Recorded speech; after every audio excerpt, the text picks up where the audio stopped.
I might have Bob Fish's security come in here in a minute. Maybe that's a good idea. Anyways, I hope you all enjoyed that delicious lunch, and I want to thank Amber and the staff here at Crystal Gardens. Let's give them a round of applause. They always do a great job. Good job, Amber. Normally at this, actually I want to tell you a little story real quick. We were just, Bob Fish and I were just talking about some things, and we were talking about the t-shirt that he's wearing. And I just want to mention, number one, Bob, I don't want to put you on the spot, but I know you're used to this. I would say Bob is probably the very first CEO speaker we have had that showed up in a really cool t-shirt. But I want to say this, and that is the exact reason I believe why Biggby Coffee is such a major success, because they have such a creative genius, taking control of the organization. Just the fact that he would show up at an event with a unique t-shirt like that really impresses me, personally. And I know I watch all the things that he does with marketing at Biggby Coffee and the new products that they're releasing, and I know that he just has such a brilliant and creative mind. I just cannot wait for today's presentation. So looking forward to that. Normally at this point in the program, what we do is we recognize elected officials, but I do not believe we have elected officials, so I do want to recognize somebody who is a former elected official and a very good friend of the Chamber of Commerce, Mr. Tim Durand, who is the former mayor of Riverview. Tim, if you can stand and be recognized, thank you for being here.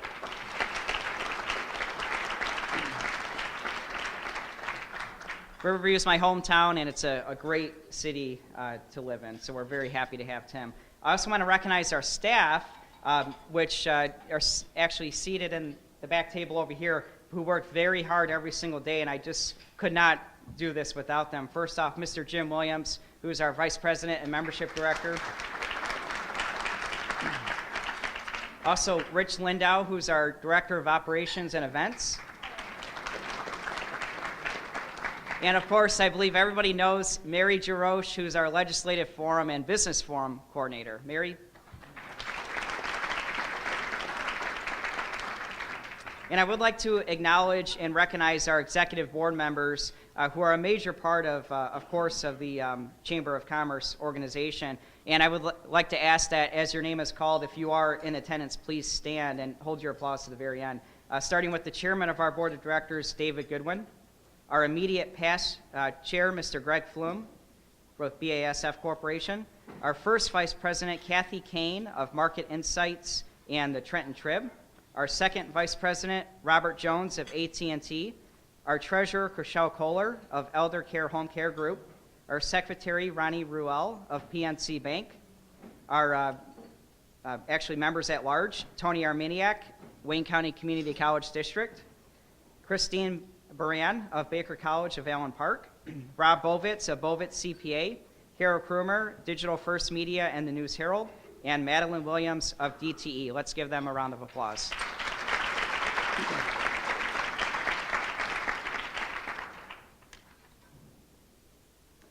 If you are a chamber ambassador, would you please stand? And I believe it's extremely important that we recognize all of our chamber ambassadors because without chamber ambassadors, we could not do programs like this. And I have to tell you, we have a staff of 3 plus myself at the office, and without the support of these individuals, these community leaders, it would be impossible to put on events like this for the membership. And I do want to recognize them individually. First off, Mr. Mark Tremper of Downriver Community Federal Credit Union, Linda Stanko of Everybody Ready, Chriselle Kohler of Elder Care, again, Ann Hatley of Reliable Auto Service, Tina, sorry Tina, your last name, I'm drawing a blank.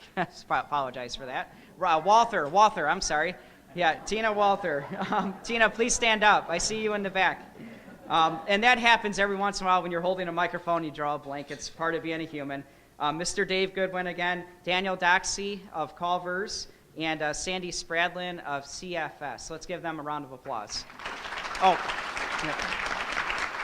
and I just realized I did miss somebody in the back there. I can't see who it is, but there was another person in the back, and I apologize for that. At this time, I would like to recognize our schools and the sponsors. If you could please stand when your name is called. Taylor High School is sponsored by Councilwoman Angela Croft. Woodhaven High School, table number 1, is sponsored by Brawny Vision Boutique. And then our second Woodhaven High School table today is sponsored by Downriver Community Federal Credit Union and Mr. Mark Tremper. Let's give them a round of applause.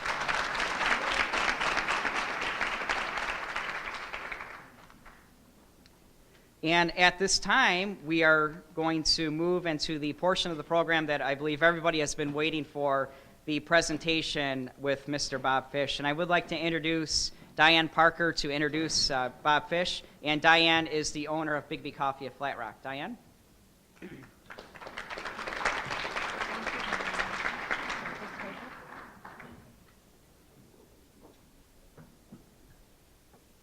Good afternoon, everyone. Thank you for coming to this wonderful event where I get to show you and introduce you to one of the most interesting men that is walking Michigan right now in disguise as a humble human being.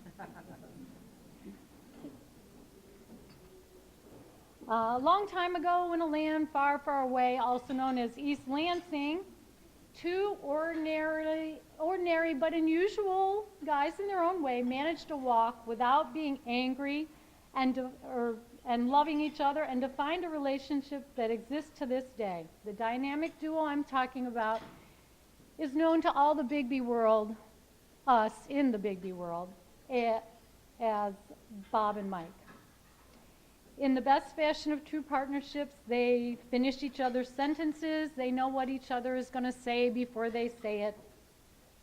And it makes you feel very comfortable as a franchisee to know that this team is making it so easy for you to be a successful franchisee. Now I get to the official part where I give all the information on Bob. That wasn't as interesting as my part.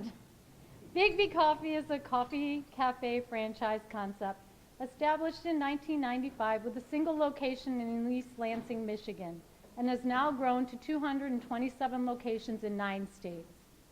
Bob is past chairman of the board of the Michigan Restaurant Association, past chairman of the Small Business Association of Michigan, and founding board member of MyQuest, a Michigan entrepreneurial incubator. Bob is married with a son in college and 3 dogs.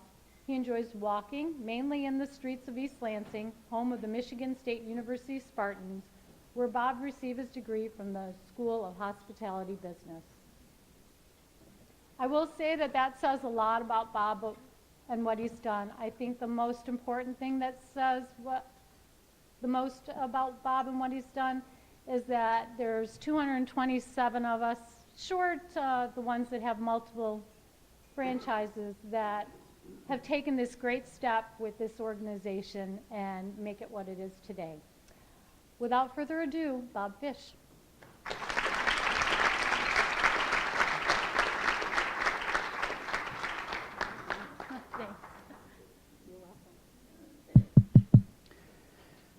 That's a really large build-up, first by Ron and then by Diane, so hope I don't disappoint.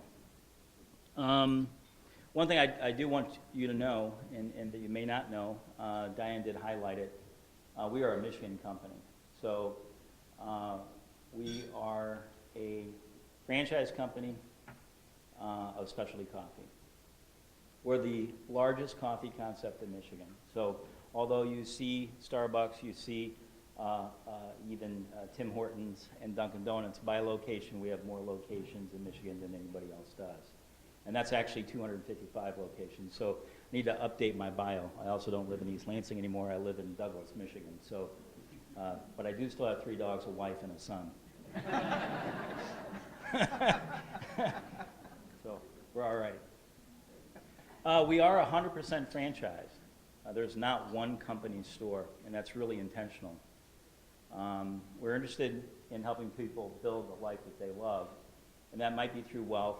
It may be through personal accomplishment, but that's our ultimate objective. So although we sell coffee, we believe that we exist to love people. And so whether that's through our owner-operators or from our baristas to our customers, or even in our own home office in East Lansing, Michigan, every day we work on building a better life.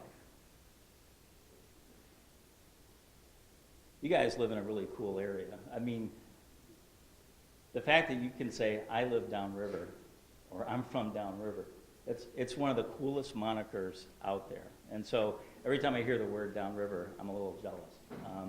Because at the best, I can say I live on the west side of the state. There's no cool name like downriver.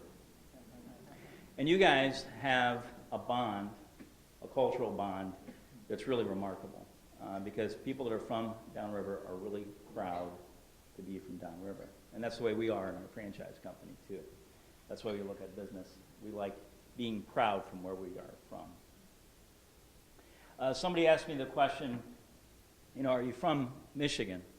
I'm like, yeah, sort of.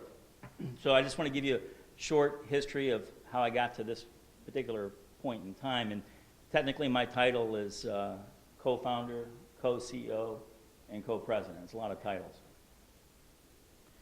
But I was actually born in Germany. My mother's German. My father is American. He's originally from Dallas, Texas. But the reason that I'm sort of Michigan-centric, or consider myself to be from Michigan, is that my father worked for Ford Motor Company. And in my growing up years, we lived mostly in Europe. So I lived in Germany, France, and England. And really, this is where I sort of got captured by the idea of great coffee. But we live off and on in the Metro Detroit area too. So I've lived in Sterling Heights, I've lived in West Bloomfield, I've lived in Birmingham, and I've lived in Bloomfield Hills, all as a kid. And you can pretty much track my dad's career by all those zip codes. But I graduated from high school from the American School in London, England. And then the day after that, I had to go to college somewhere. And I didn't know much about colleges. There was no internet then.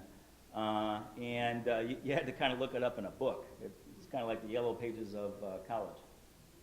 And I chose Michigan State University. Actually, I chose University of Michigan, which I got accepted to in my junior year, but then I managed to do such a poor job in my senior year that they unaccepted me. So I had to go with Michigan State University, go green, go white. And I arrived there in 1981, sight unseen, to become an engineer for about 5 minutes. I looked around the room and I decided pretty quickly, I'm not like these people. And so I became a no-pref major, and then a business major, and ultimately a hospitality business major. And it took me 8 years to get my 4-year degree. And it took me 8 years to get my 4-year degree because I paid my way through school. That's when you could still do that kind of thing. And I'd work a little bit, and I'd go to school a little bit, and I'd work a little bit and go to school a little bit. Not all at the same time, but sometimes at the same time. And my first job in East Lansing was as a dishwasher in a pancake house. And as I went through school and progressed my way through my hospitality degree, I also moved through that particular restaurant. So I went from dishwasher to prep cook to night cook to day cook to head cook to assistant manager. And the assistant manager then was just the people that sat the people at the door, but you got a nice title. Otherwise, you were kind of the host. But ultimately, when I graduated with my degree, I was running the place. So I was GMing that restaurant, Pancake House, and I had just graduated. Now, I lived kind of all over the world as a child, and I've been living in East Lansing for about 8 years, and so my large goal was to leave East Lansing at that moment. But the people that owned that restaurant asked me to stay on. They had one, and they wanted to grow it. And that was their goal. And my goal was to own a restaurant. And so we sat down, we talked, and we shook hands, and I agreed to stay and help them grow from 1 to 4, and they agreed to help me own my first restaurant. So I achieved one of my first life goals, which was to own my own restaurant before the age of 30. And we grew their concept from 1 to 4, and I owned the third one. And I opened that in 1991. I did $1.5 million at that restaurant in 1991 selling pancakes. It's a lot of coverage. It was a really busy restaurant. And I love the restaurant business. I love the hospitality business. That's hard work and kind of low margin stuff. And I had big plans for my life. And so I sold that restaurant in December of 1993. And at that point, I had been living in the East Lansing area for about 12 years, and pretty much in a 5-mile radius. So I had some ideas of what I'd like to do next, but I wanted to change my paradigm. So I hopped in my car, and I just drove south. I had 3 or 4 ideas in mind, and I drove as far south as Brownsville, Texas. Has anybody been to Brownsville, Texas? Okay, yeah. You don't really need to go, okay? There's not a lot there. But it was, I ran out, you know, it's like the Gulf of Mexico. So, but I decided by the time I got there what I wanted to do, which was specialty coffee. It was just emerging here in the United States. And I'd grown up on great coffee. As a matter of fact, when I came back in 1981, all you could get was Folgers or Maxwell House, no offense to any of that, but it wasn't very good. Or, you know, you went out to Big Boy or Denny's and had a cup of coffee, but it wasn't very good. So from there, I sort of went left and headed north, and I drove to Seattle, Washington, which most people consider to be the birthplace of specialty coffee. And I hung out there for about 4 months with people that were sort of the godfathers of the industry. They owned cafes, they owned micro roasters, and I learned as much as I could. I already knew a lot about food service, but I didn't know a lot about specialty coffee in terms of its production. I'd been a consumer, but not a producer. I came back to Michigan, to East Lansing specifically, and along the way I stopped in Chicago, bought my first computer, and took it home so I could write a business plan. I'd never done something like that before. So I studied up on how to do a business plan. Embarrassed to say, still no internet at that time. It's 1994, internet didn't roll out till 1995, so I went to Barnes & Noble, sat on the floor and read books on how to write a business plan, and would go home every day and write that business plan. And it was great. Big, thick thing, made a lot of sense. And I went out there to shop that around because I had some money from selling the restaurant, but I needed to get some more to start this cafe. And I went to banks and took my business plan. But this is kind of a new idea then. And like in the words my grandfather said, "You mean you're just going to sell coffee?" And I'm like, yeah, you can make a business out of that. And that's kind of what I ran into when I went to banks. So I got 9 no's before I got accepted on the 10th time. And what really happened on those 9 no's is I just got better and better and better at making that business plan make sense in front of somebody. Because the guy that gave me the loan in the end said, "I don't really understand it, but I'm pretty convinced you can make this work." And so in that sense, conviction is convincing. And he gave me the loan. So I opened my first location March 15th, 1995 in East Lansing to an absolute resounding thud. And that was pretty hard for me because I had, through hard work and maybe some pretty good decisions, or let me say it this way, not too many bad decisions, always had an upward trajectory. But I had made a classic mistake in starting your own business. A, didn't have a lot of working capital, and B, what is the center of my world is not the center of everybody else's world. And so when I first opened, I served about 4 customers an hour. And even if you believe a cup of specialty coffee costs about $5, that's about $20 an hour, and if you multiply that times a 14-hour day, it doesn't add up to much. It certainly doesn't even add up to rent. And so I had a tough first year. It was a real upward battle. I burned everything I had in my checking account, everything in my savings account. I busted out all my credit cards, maxed them all out, sold my cars, borrowed cars to get to work. But I survived. And I survived for 2 reasons. One, I had a plan, and I stuck to it. I just needed the time. And then 2, I went to market differently than everybody else did. So in 1995, a specialty coffee shop, we had no chains in our marketplace at that time, but we did have 22 coffee shops, 22 competitors. There were all these sort of Euro chic, we all wear black and, you know, the barista has a ponytail kind of service. And then only about 5% of the population drank specialty coffee. Today it's a much larger percentage. And so if you walked into one of those coffee shops and you didn't know how to say espresso, maybe you said expresso, or you didn't know what was in a latte, it kind of, you know, they kind of turned their nose up at you a little bit. And I said, that is a stupid way to run a retail business. You got to make people feel good. And so, you know, when you look at Biggby Coffee, whether you look at it in context of its name or the names of its drinks, like our #1 selling drink is called a Caramel Marble. It's the equivalent of a caramel macchiato. We had it before Starbucks had it, but nobody knows that. But the Caramel Marble sounds like a superhero flying through the air. Okay? It's really easy to come in and order a Caramel Marble if you don't know a lot about specialty coffee. It's really hard to pronounce the word macchiato the first time you see it, unless you hear somebody say it. It's not pretentious. Our second best-selling drink is called a teddy bear. And that is a ridiculous name to name a drink. It's made with caramel and white chocolate. It's very approachable to say teddy bear. As a matter of fact, when you say, I'll have a teddy bear, you can only but smile while you say it because it's that ridiculous.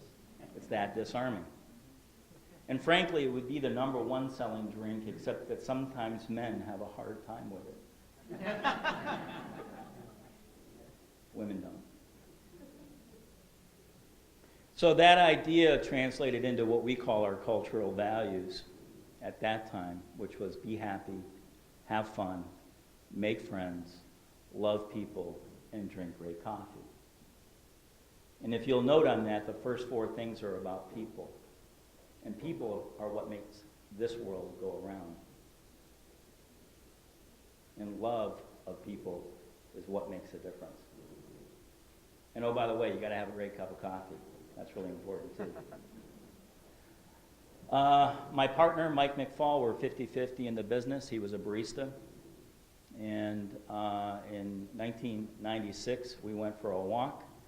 And I was interested in hiring him because I was going to open a second location in downtown Lansing. And he's kind of a smart guy. He's like, you know, I wanted him to be a manager. He was like, I don't want to be a manager. I want to be an owner. Well, we went for a walk for about 4 hours and found out that our values were about the same. So when we got done with that walk, we shook hands and decided to start a company that would be a franchise company. And we each put in $2,000. Now, I loaned him his half. But he paid me back. And we've been in business ever since. We're 100% franchise. And what that means is we are really focused on the success of the owner-operators in this business, in building a life that they love. From that point, we actually began franchising in 1999. So we had 2 units in 99, which is not a chain. It's just quaint. You know, a lot of people get 2 somethings. We didn't know anything about franchising. I went to a woman by the name of Mary Ellen Sheets, who started a company in East Lansing called 2 Men in a Truck. You might have seen it or heard it. Really dynamic person. Very non-traditional for a woman to start a moving company, especially when she did. Very successful. I called her up. I said, you don't know me, but I own a couple cafes. I'd like to ask you a couple of questions, if I can, about franchising. And the amazing thing is, you know, I really viewed her as somebody that was really up there, you know. She took my call, and she said, come on over. And I came on over, and I had my list of questions on my little yellow pad. And I asked them all. I mean, I figured out later that none of those things were relevant. But what she really did for me is she sent me out of that room knowing that I could do it. And so we began franchising in 1999. Now, you were a crazy person if you franchised from us then, because we had 2 stores, barely proof of concept. But the first people to franchise from us, one was a customer and one was an employee. And what they saw was who we were. So from that point forward, in 1999, we had 4 locations, and we've grown that to 255 today. That's open. There's another 30 under development right now. We are primarily a Michigan company. We're really proud of that, and we hope you become proud of that too. The thing about that is, when you buy something from Biggby Coffee, that money stays in Michigan. And it stays in your community because it's owned by a local person. And that's really powerful. So I'm going to just kind of hit the period right there, because what I really like is being able to take a question or two and answer what you want to know about business, marketing, entrepreneurialism, anything. What we'll do at this point is Bob has a video that he would like to show, and that will give us an opportunity to select questions. So Jim and Rich are walking around collecting the blue question cards. If you can please hold those up. We'll show this video.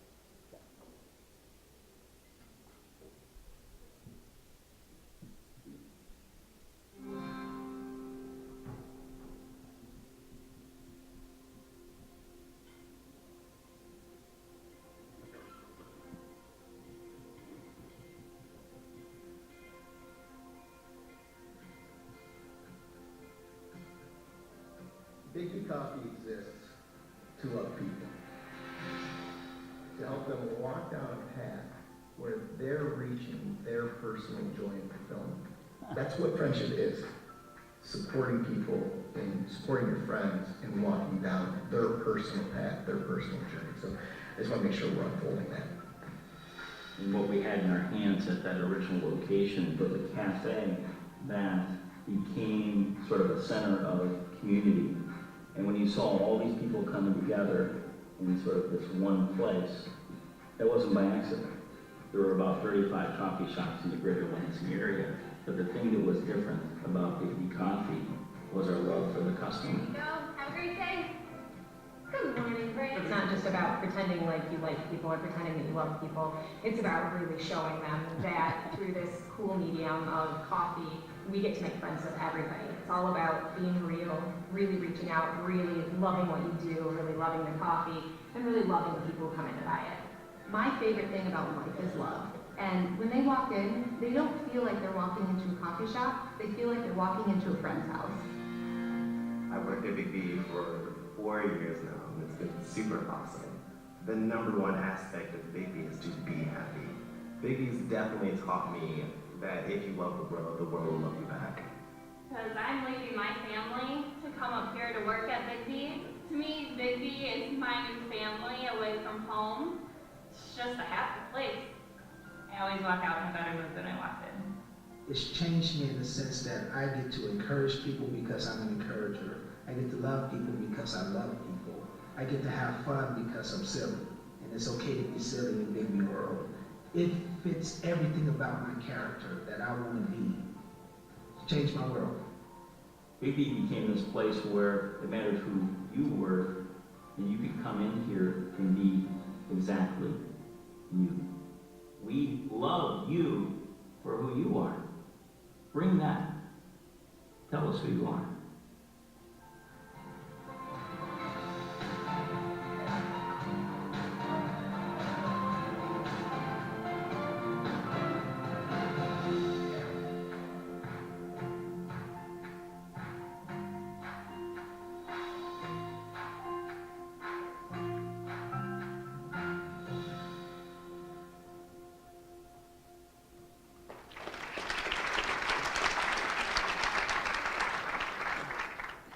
Thank you again, Bob. And we actually have some great questions here. There's a lot of entrepreneurs, I believe, in the audience. And the first question I'm going to ask you is, I believe this probably came from one of our students, but what is the one piece of advice you would give a young person who wants to be an entrepreneur? Sure. So the one piece of advice that I would give is that you need, in order to be an entrepreneur, faith, confidence, and courage. And you need faith, and I'm not necessarily talking about religion, but it can be. It could be spiritual, it doesn't really matter. But when you become an entrepreneur, you're basically stepping out into darkness, not in a negative way, but what you're stepping out to is into a lot of unknown. And there's a long line of people that have negative things to say about that. And at that moment, you need faith. You need to believe. You need to believe in you. You need confidence. And, you know, a lot of people think confidence is something like how firm your handshake is or how square your shoulders are or how you walk into a room or something like that, but I think that's just faking it. Real confidence is about self-reliance. Because the minute you become self-reliant, your confidence goes up tenfold. And self-reliance means that you do not hold other people responsible for the decisions that you make. And finally, you need courage. And courage means that you're going to do something that you're afraid of anyway. You know, a soldier goes in harm's way, they're afraid they might be killed. And it takes courage for them to do that. And they do it over and over and over again. And the thing about fear is I don't think it really goes away. Like, I don't think soldiers go in harm's way and they're like, I'm over it now. I think they're pretty much always afraid, but they do it anyway.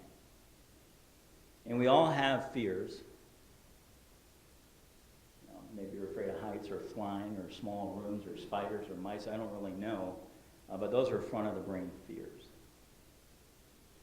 It's the back of the brain fears that hold people back. They're the ones that you don't really know that you have, but they manifest themselves in this way. When you find yourself giving reasons or cause for why you're not doing something, you're afraid of something. And if you could just investigate what that is, recognize it, not conquer it, but do it anyway, you'll be successful. It's a great answer, Bob. The next question, I think, is a great question because there's a lot of business owners in here that are wondering what are the secrets behind your marketing success. And obviously there's a lot of competition when it comes to owning a coffee store. And this question says, what is the most powerful way to market your business and product? How do you get people to believe in you rather than your competitor? You know, that's a pretty big marketing question right there. I could go on a couple hours about marketing. But I think the truth today in marketing is not what media you are using to execute. It could be any media. Social media is really popular right now. Digital, TV, outdoor, radio, all those things are medias that you can use. But I think probably the most important thing about marketing is authenticity.